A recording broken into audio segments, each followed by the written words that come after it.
On debate, Senator McCallum. Thank you, Madam Chair. Honorable Senators, I'm speaking on behalf of the Waniskatan Alliance of Hydro-Impacted Communities in Manitoba. We welcome the opportunity to speak to this motion and offer insights into emerging urgencies and new threats such as climate change, while also warning of the dangers posed by blindly accepting large-scale hydroelectric projects as a route towards a future reliance on renewable energy. Though the climate crisis offers a very real danger to all peoples of the world, promoted solutions must be founded in principles of justice and avoid the sacrifice of communities for the benefit of others. The people who comprise our research partnership include grassroots individuals from a number of hydro-impacted First Nations in northern Manitoba who have expressed concern about the history and expansion of hydropower in their respective territories. Our alliance also includes researchers and academics from universities as well as members of several local NGOs. Northern Manitoba is home to many freshwater lakes and tributaries, some of which were critical to the earliest encounters and commercial activities that would eventually influence the settlement of Canada.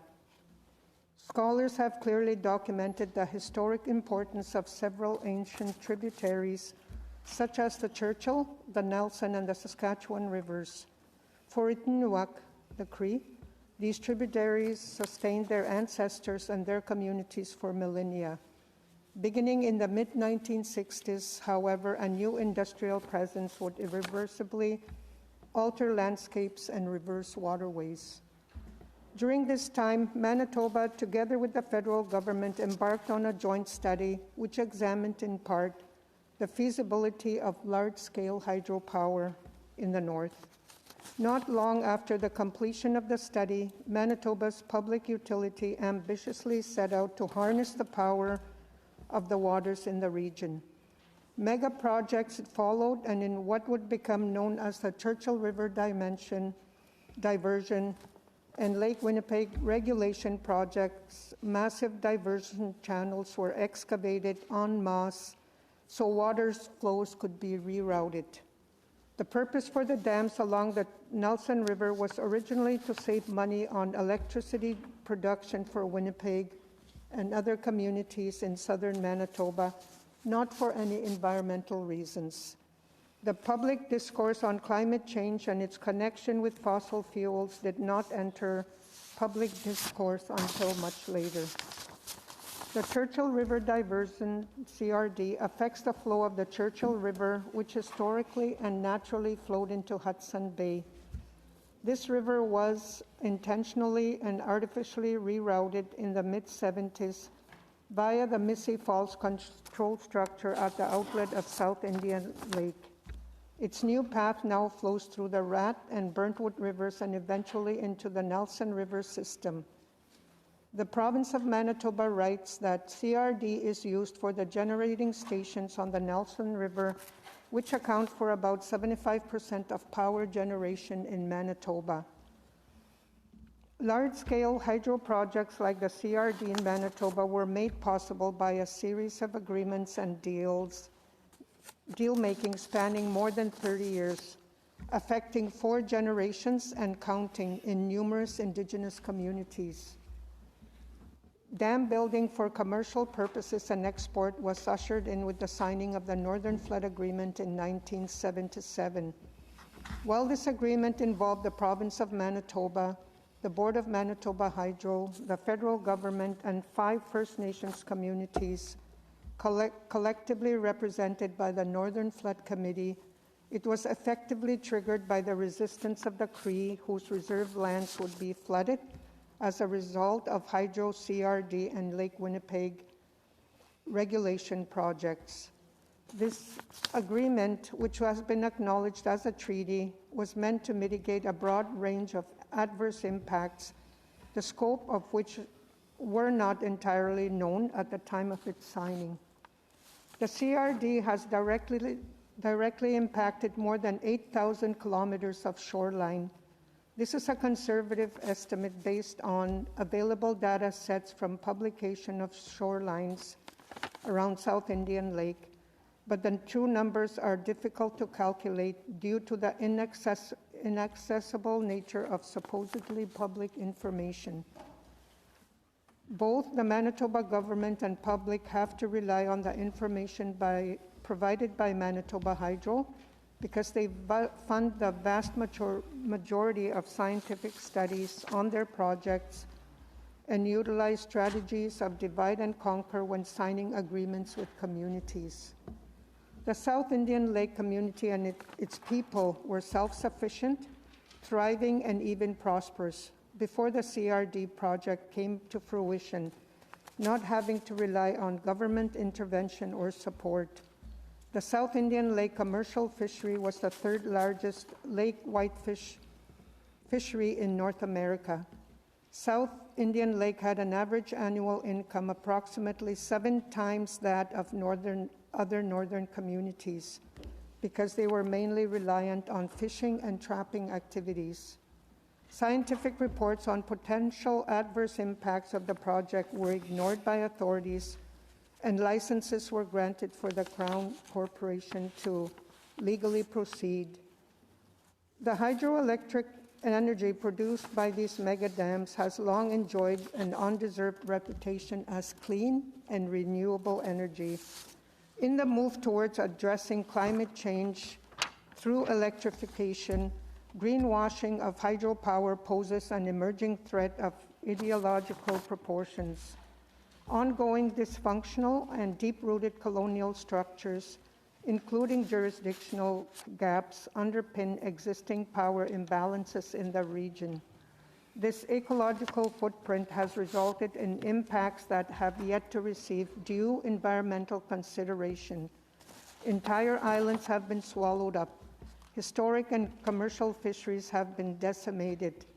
Thousands of people and entire communities have been flooded, displaced, and dispossessed.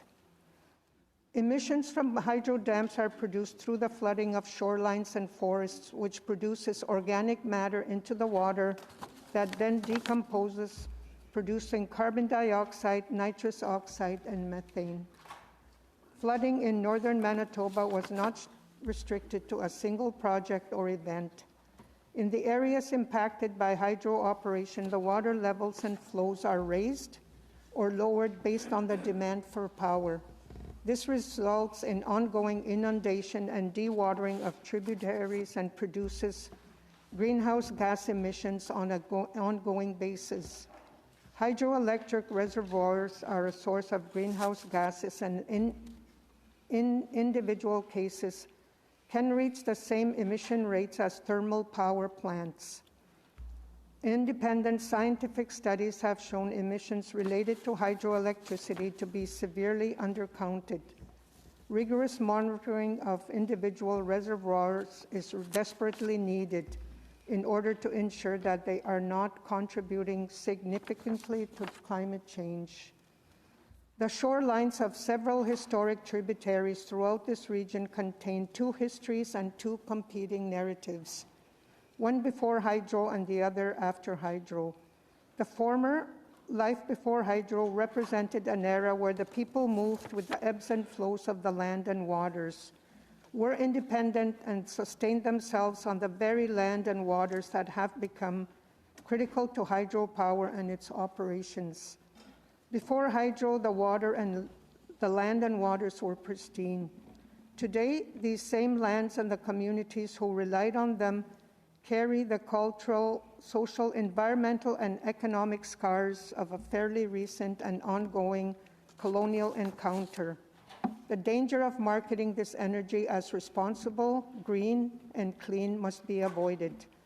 This energy is not without consequence, and we have yet to measure the full scale and scope of its environmental footprint in terms of greenhouse gas emissions, its cumulative environmental impacts, or the ways it can exacerbate the climate crisis.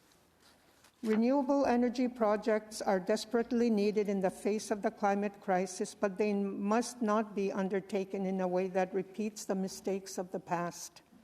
The hydro dams in Manitoba were developed in a colonial manner that did not prioritize collaboration with Indigenous peoples or minimize environmental harm. Future energy projects should focus on renewable energy such as wind and solar that can be built closer to urban centers such as Winnipeg, reducing the amount of necessary infrastructure and fuel. These energies will also be less susceptible to future changes in our climate, unlike the susceptibility of hydroelectricity to a drought, such as we are currently experiencing in Manitoba. Northern Canada is also predicted to experience greater warming than the global average, signaling another reason to focus efforts on resilient solutions. We call upon governments and industry to seize the opportunity to develop innovative solutions to our energy needs and in a manner that does not contribute to additional environmental, socioeconomic, and cultural degradation. Today, we are witnessing across Canada a shift in how the public views megadam projects. From Site C in British Columbia to Kiosk in Manitoba and Muskrat Falls in Labrador, the cost overruns and unnecessary environmental harms are being weighed against the supposedly cheap electricity that they will produce. Indigenous communities have always been voicing their opposition to these projects, but the non-Indigenous public is finally starting to listen, and for that we are thankful. We recommend that all public utilities and provincial governments in Canada collaborate meaningfully in good faith with hydro-impacted communities in order to receive consent on all existing and planned energy projects. We also recommend that an immediate moratorium be placed on all megadam construction. This moratorium should be maintained until proper research has been done into all aspects of hydro's impact on climate change, including greenhouse gas production, release of sequestered carbon, and all other effects of hydro that worsen climate change. Today, the very waters and lands that gave the region and the original peoples of that land life and meaning have been disrupted and destroyed, displacing many Indigenous communities. In this era of reconciliation, we offer you a brief glimpse of one more history and one more story that requires a reckoning and redress of sorts. It is a story of hydropower in Manitoba. 4 generations have already been affected by large-scale hydro development. As we find ourselves amid a rapidly evolving climate crisis, the cautionary tales to be gleaned are many. So too are possibilities and opportunities. We need to keep the next generations in mind as we move forward together towards a more just and sustainable future. We thank Senator Galvez for raising this very important issue, and we also thank Senate. Thank you.